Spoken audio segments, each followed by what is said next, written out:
हमारे दक्षिण भारत की एक कथा सुनो ध्यान से।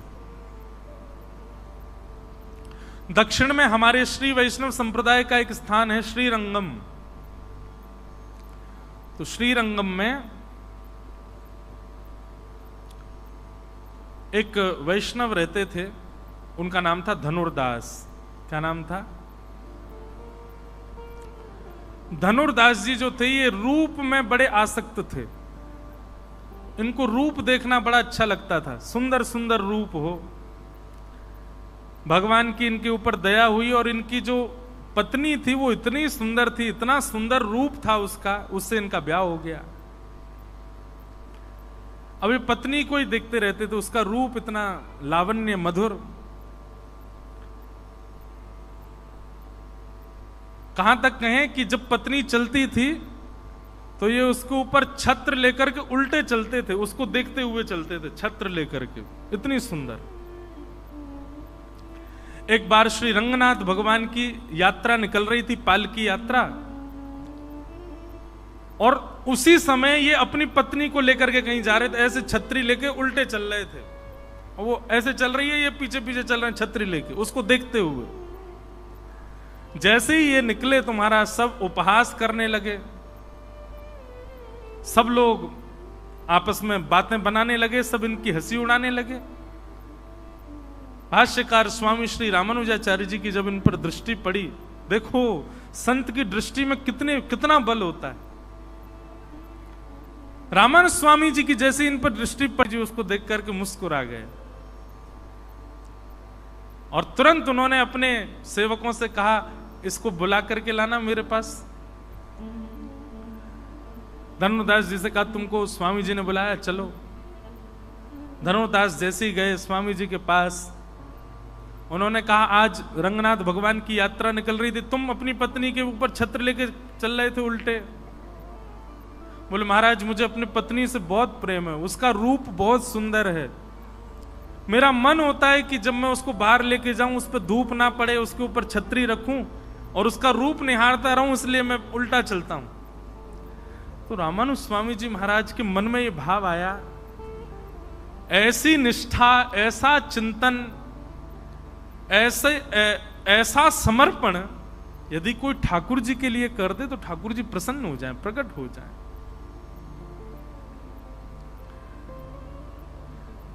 रामानुज स्वामी जी ने कहा, यदि तुम्हारी पत्नी से सुंदर यदि तुमको कोई दिख गया तो क्या करोगे? तो धनुर्दास बोले, हो ही नहीं सकता, मेरी पत्नी से सुंदर कोई नहीं होगा संसार में। बोले रामानुज स्वामी जी बोले, अगर हमने दिखा दिया तो? बोले, मैं वचन देता हूं सदा सर्वदा के लिए अंतिम प्राण श्वास पर्यंत उसका दास हो जाऊंगा, अगर मेरी पत्नी से सुंदर कोई हो तो। आचार्य की बात तो ठाकुर जी मानते हैं। रामानुज स्वामी जी ने तुरंत हाथ जोड़ करके ठाकुर जी से प्रार्थना की, नाथ योग्य है आपकी भक्ति के, क्यों? इसमें गुण पूरे हैं, निष्ठा पूरी है, समर्पण पूरा है, बस संसार के प्रति है। आपके प्रति हो जाए तो एक नंबर भक्त है आपका, कृपा करके इसको दर्शन करा दो। इतने में ही शंख चक्र गदा पद्म धारण किए श्रीमन नारायण भगवान सिर पर मुकुट धारण करके सुंदर मणियां जड़ित हैं और ऐसे कमल नेत्र भगवान मंद मंद मुस्कुराते हुए जैसे ही प्रकट हुए, रामानुजाचार्य जी बोले, देखो दर्शन करो। धनुर्दास ने जैसे ही दर्शन किया, आहा क्या वर्णन करें उस रूप का। वो तो देखता ही रह गया, देख करके मंत्रमुग्ध हो गया, आनंदित हो गया। एक क्षण दिखने के बाद ठाकुर जी अंतर ध्यान हो गए। जैसे ठाकुर जी अंतर ध्यान हुए, रामानुजाचार्य जी के चरणों में गिर गया, मुझे फिर दिखा दो, फिर से दर्शन करा दो। रामानुजाचार्य जी बोले, अब सदा के लिए इनके दास बन जाओ, जैसे अपनी पत्नी के दास बन गए ऐसे इनके दास बन जाओ। अब तो महाराज उसके चित्त में ऐसी भावना आ गई कि अब पत्नी का रूप सुहाता ही नहीं है उसको, बल्कि घर गया, पत्नी को ही लेके आया। पत्नी बोली, आज छतरी नहीं उठाओगे? बोले, नहीं, छतरी वतरी नीचे, ऐसी चलो तुम। रामानुज स्वामी जी के चरणों में जाके कहा, इसको भी उन्हीं का दास बना, तो दोनों मिलके भजन करेंगे। स्वामी जी की कृपा से दोनों दंपति भगवत भक्त हो गए। अब बताओ, धनुर्दास का ना तो भजन था, ना तो नाम जप था, ना जीवन में कोई भी ऐसी योग्यता थी, केवल भजनानंदी महापुरुष की दृष्टि पड़ गई और उससे उसके चित्त में भजन भाव प्रकट हो गया। भगवान यही तो कह रहे हैं यहां पर, मैया मन को सुधारने का एक ही तरीका है, जो मेरा स्मरण करते हैं, मेरा भजन करते हैं, मेरा चिंतन करते हैं, मेरे ध्यान में सदैव रहते हैं, उनके बीच में जाया करो। क्या पता कब वो प्रेम भर के तुमको देख लें। उनकी कृपा से ही मन सुधर सकता है मैया, और कोई उपाय नहीं मन को सुधारने का।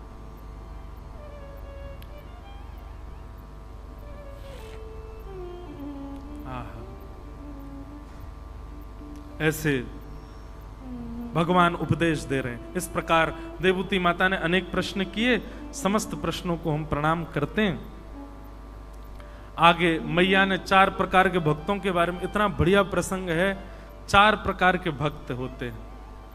भगवान से पूछा गया आपको कौन से प्रिय होते हैं, तब ठाकुर जी ने अपने प्रिय भक्तों के बारे में, मुझे कौन प्रिय लगते हैं, उनके बारे में बताया।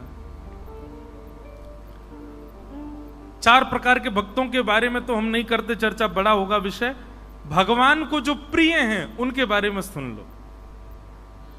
ठाकुर जी कह रहे हैं कि सालोक्य साष्ट सामीप्य सारूप्यैकत्वप्युत दीयमानं न गृह्णन्ति बिना मत्सेवनं जनाः।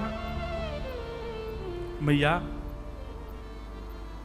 सालोक्य साष्ट सामीप्य सारूप्य और एकत्वम, 5 प्रकार की मुक्ति होती हैं। 5 प्रकार की मुक्ति होती हैं। पहली मुक्ति का नाम सालोक्य मुक्ति। सालोक्य मुक्ति का मतलब है कि आपको भगवान का लोक मिल जाएगा। जिस लोक में भगवान रहते हैं उस लोक की प्राप्ति हो जाना, सालोक्य मुक्ति। दूसरी मुक्ति बताई साष्टी, उस लोक में भी भगवान के दर्शन की सुविधा आपको मिल जाएगी। सालोक्य मुक्ति में दर्शन होंगे भगवान के, इसका कंफर्मेशन नहीं है, घूमते रहो कभी ना कभी तो दिख ही जाएंगे। लेकिन शास्त्रीय मुक्ति में भगवान के दर्शन की भी सुविधा है। तीसरा बताया सामीप्य। तीसरी मुक्ति कौन सी बोले, ठाकुर जी के समीप में रहने का अवसर मिलेगा, सामीप्य। चौथी मुक्ति बताई सारूप्य, भगवान के जैसा ही रूप मिल जाएगा। और 5वीं मुक्ति बताई एकत्वम, भगवान में ही विलीन हो जाओगे। लेकिन भगवान कहते हैं मुझे जो भक्त प्रिय होते हैं मैया, वो कैसे होते हैं, बोले दीयमान न ग्रहणंती। इन 5 प्रकार की मुक्तियों को मैं उसके सामने रख देता हूं, ले लो तुम्हें कौन सी चाहिए। पर इन 5 मुक्तियों को भी हाथ जोड़ के कहता नाथ मुझे नहीं चाहिए, आप रख लो अपने पास ही। जैसे हमारे श्री नामदेव जी महाराज, पंडरीनाथ भगवान प्रसन्न हो गए उनसे, मांगो क्या चाहिए। नामदेव जी कहते हैं जो मांगूंगा सो दोगे। बोले हाँ, पंढरपुर आने वाले और आपके दर्शन को आने वाले हर वैष्णव की चरण रज मेरे सिर पर पड़े, ऐसा वरदान दे दो। ये प्रिय हैं ठाकुर जी को। और आज भी श्री नामदेव जी मुख्य द्वार पर ही समाधि है, नामदेव जी वहीं विराज रहे हैं।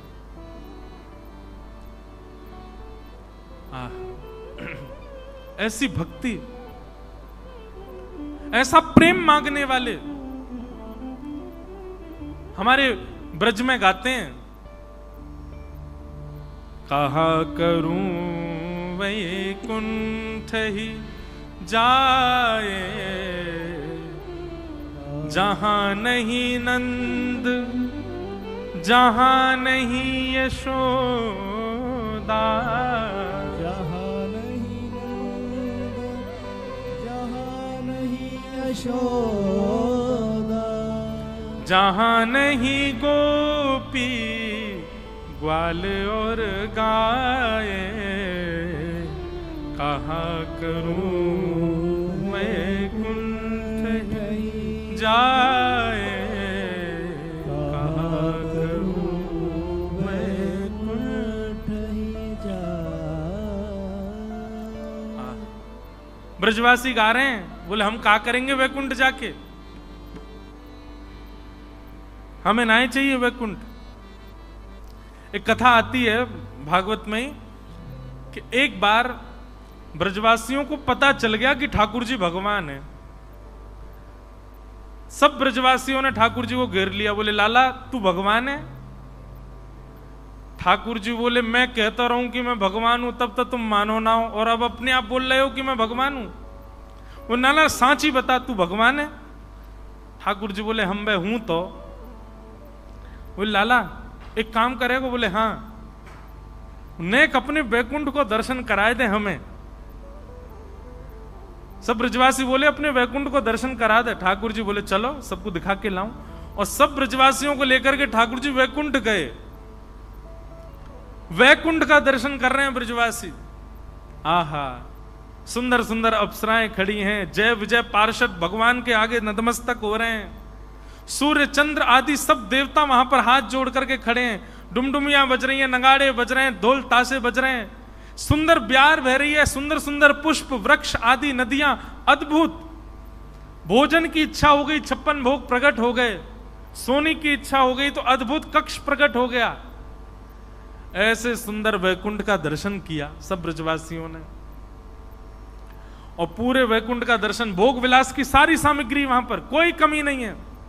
मधुमंगल श्रीदामा तो बिस्तरन पर कूद कूद के देख रहे हैं, बोले लाला ये तो बहुत जोर के हैं, हम तो यहीं सो जाएं। नदी का जल पान करते हैं, ऐसा शीतल जल महाराज कि पूरा गला से लेके नीचे तक तर हो जाए। प्रसाद ऐसा तो स्वाद आज तक चखा ही नहीं किसी ने, इतना सुंदर प्रसाद। व्यवस्थाएं देख करके सब ब्रजवासी आनंदित हो गए। पूरे वैकुंठ का दर्शन कराया, और वैकुंठ का दर्शन करा करके भगवान ब्रजवासियों से बोले कहो कैसा लगा हमारा वैकुंठ? सब ब्रजवासी बोले लाला बहुत जोर को है, बहुत बढ़िया है। देखियो कैसे तेरे यहां नौकर चाकर काम कर रहे हैं, कैसी अप्सरा घूम रही है, कैसे देवी देवता आदि, कैसी नदी, कैसे पहाड़, कैसे कितना सुंदर। ठाकुर जी बोले अब देखो आप लोगों को पता चल गया कि मैं भगवान हूं और ये वैकुंठ है, अब आप सबके यहीं हम कमरे खुलवा देते हैं, यहीं रह जाओ। जैसे ठाकुर जी ने ये बात की सब ब्रजवासी रोने लगे, पाम पकड़ लिए, लाला तेरे पाम पूज रहे हैं, यहाँ सब सुख होएगा लेकिन फिर भी हम यहाँ ना रह सके, तू हमें वृंदावन ही ले चल। हम रहेंगे तो वृंदावन में ही, दर्शन कर लेंगे, यहाँ को सुख ले लेंगे, सबका चूहे पर रहवे की बात करेगा तो हम वृंदावन ही जाएंगे, हम या वैकुंठ में रह ना सके लाला। ये ब्रजवासी। तो भगवान को कौन प्रिय है? ठाकुर जी कहते हैं मैं उसके सामने लोक संपदा धर दूं। वो कहता नहीं चाहिए नाथ, आप चाहिए। कुम्मन दास जी का एक प्रसंग याद आ रहा है। कुम्मन दास जी, उनकी गोद में ठाकुर जी खेलते थे। हमारे जैसे पंढरपुर में श्री तुकाराम जी, नामदेव जी, जनाबाई आदि आदि ऐसे अनेक संत ठाकुर जी को रिझाने के लिए प्रकट हुए, ऐसे ही हमारे गिरिराज जी में, गोवर्धन में अभी 400-500 वर्ष पहले इन्हीं समकालों में अष्ट सखा प्रकट हुए, 8 सखा। उनमें से एक हैं श्री कुम्भन दास। उन कुम्भन दास जी की भक्ति से प्रसन्न होकर ठाकुर जी उनकी गोद में खेलते थे। और इतना ही नहीं, कुम्भन दास जी जब हल जोतते थे, हल चलाते थे अपने खेत में, ठाकुर जी ऐसे अपनी पीतांबरी में बीज लेकर के और ठाकुर जी पीछे उछालते हुए चलते थे कुम्भन दास। आज भी वो खेत है हमारे गोवर्धन में, चंद्र सरोवर के पास में। कुम्भन दास जी की गोद में ठाकुर जी बैठे थे और ठाकुर जी कुम्भन दास जी से कुछ चर्चा कर रहे थे। नेक्स्ट से लाला, अच्छा ब्रज में लाला 4 वर्ष के ही रहते हैं, उससे बड़े नहीं होते। 4 वर्ष के ठाकुर जी कुम्भन दास जी की दाढ़ी ऐसे खींच रहे और कुम्भना कुम्भना कह करके बात कर रहे ठाकुर जी कुम्भन दास जी से। कुम्भन दास जी अपना तिलक स्वरूप कर रहे थे। इतने में ही ठाकुर जी को दया आ गई कुम्भन दास पर। ठाकुर जी बोले ये कुम्भना बेचारो इतनो दीन दुखियारो, या के घर में भोजन के काजे भी सामग्री नहीं है, तिलक स्वरूप करवे के काजे आरसी भी नहीं है, बैठवे के काजे आसन भी नहीं है। ठाकुर जी बोले न लक्ष्मी की कृपा करूं या के ऊपर। वो कैसे कृपा करी? एक बहुत बड़ा राजा अपनी आदि संपत्ति दान करने के लिए आया ब्रज में, और वो ढूंढ रहा था कोई भजनानंदी संत मिले तो उसको मैं आदि संपत्ति दे जाऊं। उसने किसी से पूछा तो किसी ने 2-4 नाम बताए, उनमें से एक कुम्मनदास जी का नाम बताया। बोले वो भजनानंदी संत है, उनको दे दो। यहां ठाकुर जी कुम्मनदास जी की दाढ़ी से खेल रहे थे, मन में सोच रहे थे या पे मैं कृपा करूं। इतने में ही राजा कक्ष में प्रवेश करता है कुम्मनदास जी के, और जैसे ही राजा आया ठाकुर जी अंतर ध्यान हो गए वहां से। कुम्मनदास जी की स्थिति क्या है? कहां चले गए? अरे लाला तुम कहां चले गए? ढूंढने लगे। अरे मेरो लाला कहां चलोगो? पर्दा उठा करके देखें, ऊपर झांक करके देखें, बाहर खिड़की से झांक, मेरो लाला अभी तो कछु कह रहे हो, मेरी दाढ़ी ते खेल रहे हो, कुम्मना कुम्मना कह रहे हो, कछु कहवे वारो, जन कहां चलोगे हो? राजा अंदर आया, अंदर आकर के बोला महाराज मैं आपके चरणों में प्रणाम करता हूं, मैं फलाने जगह का राजा हूं, अपनी आधी संपत्ति दान करना चाहता हूं आपके चरणों में। कुम्मनदास जी बोले भैया आधी संपत्ति अपनी ले जा और जितनी मेरी है थोड़ी बहुत यऊ को ले जा, पर मेरो लाला मुंह को वापस दे जा भैया। मेरो लाला जन कहां चलोगो? कुम्मनदास जी के चरणों में गिर गया। बोले आपको लेना पड़ेगा। बोले मैं तो को वचन देख भाई, दानी दान देवे, लेकिन लेवे वारी की इच्छा नहीं हो तो वो दान पाप हो जाता है। देवे मत, मेरी इच्छा हो तो दियो, मेरी इच्छा ना है ले जाया को वापस। घर वाले खड़े हो गए आकर के कुम्मनदास जी से बोले अरे ले लो ना, बच्चों के ब्याह करने हैं, घर में हमारे में इतनी कमी है, बेचारा आधी संपत्ति दे रहा, ले लो ना। क्यों? वो तुम सब चुप रहो, ले जा भैया अपनी संपत्ति को, ले मोना चाहिए। राजा शाम तक बैठा रहा। कुम्मनदास जी बोले या तो ले जा, नहीं तो मैं जमुना जी में कूद के प्राण त्याग दूंगा। जब इस हट पे आ गए राजा बोला क्षमा करना, कान पकड़ता हूं, जा रहा हूं मैं। संपत्ति लेकर के राजा चला गया। घर वाले कोसने लगे अरे कुम्मनदास कोई समीप आया तुमको देने, तुमने मना कर दिया। कुम्मनदास जी रोने लगे, पतो ना कहां चले गए, मेरी गोद में ही बैठे, वो तो कुछ कह रहे, पतो ना कहां चले गए। अर्धरात्रि हुई, गोपाल जी फिर से आ गए। ए कुंभना, जैसे गोपाल जी को देखा दौड़ पड़े, अंग में पड़, कहां चले गए आप, मैं आपको ढूंढ रहे हो। ठाकुर जी के नेत्र सजल हो गए। ए कुंभना, तेरे घर की स्थिति देख करके, तेरे हाल देख करके, तेरे परिवार को भाव रख के मैंने मन में विचार कियो कि मैं तो पे कृपा करूं, और मैंने वह राजा को चेतायो कि वो अपनी आधी संपत्ति तो को दान करके जावे, तेने स्वीकार क्यों ना कियो।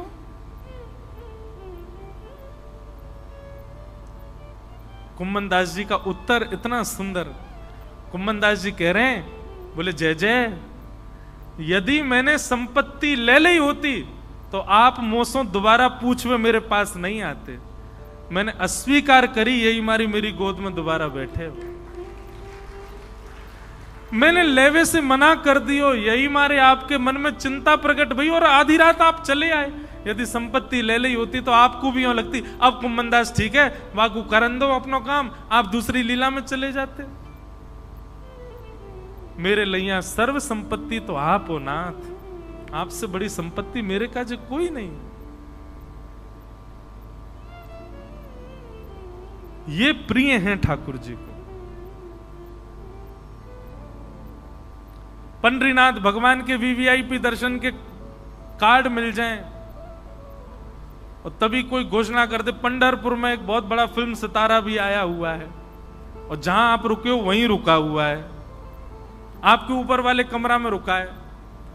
उससे मिलने का समय भी 8 बजे का है, मंदिर जाने का भी 8 बजे का समय। बताओ क्या करोगे? मंदिर नहीं जाओगे। यहीं तो पड़े हम 7 दिन है, आज तो कल कर लेंगे दर्शन, आज तो उससे मिलने। हम ऐसे हैं और फिर इसमें भी हम ये चाहते हैं कि ठाकुर जी हमसे प्रेम करें।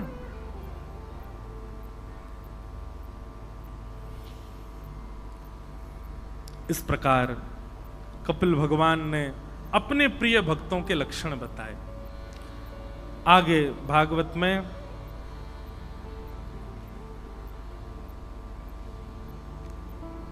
ध्रुव जी का प्रसंग सुनाया गया। भगवान के परम भक्त श्री ध्रुव जी महाराज, जिन्होंने बाल अवस्था में ही वन में जाकर के ऐसा भजन किया कि ठाकुर जी उनके भजन से प्रसन्न हो गए, और प्रसन्न होकर के 5 महीना में ही प्रकट होकर के कहा वरदान मांगो। ध्रुव जी महाराज ने ठाकुर जी से वरदान मांगा है। योऽन्तः प्रविश्य मम वाचमिमां प्रसुप्ताम् संजीवयत्यखिल शक्तिधरस्वधाम्ना अन्यांश हस्तचरणश्रवणत्वगादीन् प्राणान् नमो भगवते पुरुषाय तुभ्यम्। हे नाथ, मैं आपको अपने सर्वांगीण अंग से प्रणाम करता हूं। भगवान बोले कुछ मांगो तो सही। तब ध्रुव जी महाराज एक वरदान मांगते हैं। भक्ति मुहुः प्रवहतां त्वयि मे प्रसंगो भूयादनंत महतां अमलाशयानां येनाञ्जसौल्वणमुरुव्यसनं भवाब्धिं येष्ये भवद्गुणकथामृतपानमत्त। हे नाथ, मुझे एक ही वरदान दे दीजिए, क्या आपकी कथा सुनने का मुझको व्यसन हो जाए। व्यसन समझते हैं? एडिक्शन। इतना सुंदर सूत्र मिलता है श्री ध्रुव जी महाराज की स्तुति से। मैं कथाओं में कभी कभी कहा करता हूं, संसारी लोग कैसे होते हैं? वो दुख में भी संसार को भोगते हैं, सुख में भी संसार को भोगते हैं। आज मेरा मन बहुत दुखी है, क्या करोगे? बोल आज तो मैं एक बोतल पीऊंगा। आज मेरे यार की शादी हुई है, आज तो मैं जरूर पीऊंगा। आज मैं एग्जाम में पास हो गया, फर्स्ट रैंक आई है, क्या हुआ? आज तो पार्टी होगी, पिएंगे। आज क्या हुआ? आज मैं फेल हो गया, आज तो पीनी पड़ेगी। भाई दुखी हूं बहुत ज्यादा। आज मेरा ब्याह है, आज तो पीनी पड़ेगी। आज मेरी पत्नी छोड़ के चली गई, डाइवोर्स हो गया, अब तो पीना ही पड़ता, इसके बिना तो जी नहीं सकता मैं। व्यसनी संसारी व्यक्ति क्या करता है? सुख में भी व्यसन भोगता है, दुख में भी व्यसन भोगता है, और केवल बहाने ढूंढता है। आज तो बुआ के बच्चे घर आए हैं, रात में पार्टी होगी। आज बुआ के बच्चे जा रहे हैं तो दुख में पार्टी होगी। अब मैं रहा हूं ना आजकल के बच्चों के बीच, पता है मुझे कैसे होते हैं। हर चीज में उनको व्यसन चाहिए। लेकिन भक्त क्यों केवल एक ही चीज को सोच के रखता है? भक्त का भी ऐसा स्वरूप होना चाहिए। आज फर्स्ट आया हूं, आज तो हरिनाम संकीर्तन होगा। आज मैं फेल हो गया, भैया दुख में हरिनाम संकीर्तन होगा। आज मेरा ब्याह है, आज हम कथा सुनने जाएंगे। आज मेरा ब्याह टूट गया, आज भी कथा सुनने जाएंगे। आज मेरे बुआ के बच्चे आ रहे, आज तो हरिनाम संकीर्तन करना ही पड़ेगा। आज मैं बहुत दुखी हूं, आज तो हरिनाम संकीर्तन के बिना चलेगा ही नहीं। ऐसी स्थिति मांग रहे हैं कौन? श्री ध्रुव जी महाराज कि नाथ, जिस प्रकार व्यसनी व्यक्ति व्यसन भोगने के लिए बहाने ढूंढता है, ऐसे ही मैं भी आपके भजन के लिए बहाने ढूंढा करूं। ऐसी कृपा मुझ पर कर दो। भगवान ने ध्रुव जी के ऊपर कृपा की और कृपा करके कहा, ध्रुव तुम मेरे परम भागवत भक्त हो, लेकिन क्योंकि तुम्हारे मन में इच्छा थी कि तुमको राज्य गद्दी पर बैठना है, तो 36,000 वर्ष के लिए तुम राजा बनोगे पहले, उसके बाद मेरी प्राप्ति होगी। ध्रुव जी महाराज 36,000 वर्ष तक पृथ्वी पर राजा रहे, और उसके बाद आज भी ध्रुवलोक में विराजमान है। बोलो भक्त वत्सल भगवान की। ये ध्रुवलोक जो है, ये ध्रुव तारा जो हमको दिखाई देता है, ये श्री ध्रुव जी महाराज का लोक है। वहां ध्रुव जी विराजमान है। हमारे पूज्य नाना जी एक बात कहते थे, ये तारा सुबह ही सुबह क्यों चमकता है? बोले पूरे दिन तो ध्रुव जी इस पर बैठ के भजन करते हैं, लेकिन ब्रह्म मुहूर्त के समय पर भगवान ध्रुव जी से मिलने के लिए जाते हैं, इसलिए ध्रुव जी पूरे लोक को सजाते हैं, इसलिए वो चमकता है, उसका दर्शन होता है। हमारे पूज्य नाना जी कहते ब्रह्म मुहूर्त में उठकर के ध्रुव लोक का दर्शन करने हो तो आप ये विचार कर सकते हो ध्रुव तारे को देखते समय कि इस वक्त नारायण भगवान यही हैं। पूरे दिन की नहीं पता हो सकता, लेकिन ब्रह्म मुहूर्त में ठाकुर जी वहीं होते हैं, ध्रुव लोक में होते हैं, ध्रुव जी के पास होते हैं। ऐसे भक्त वत्सल भगवान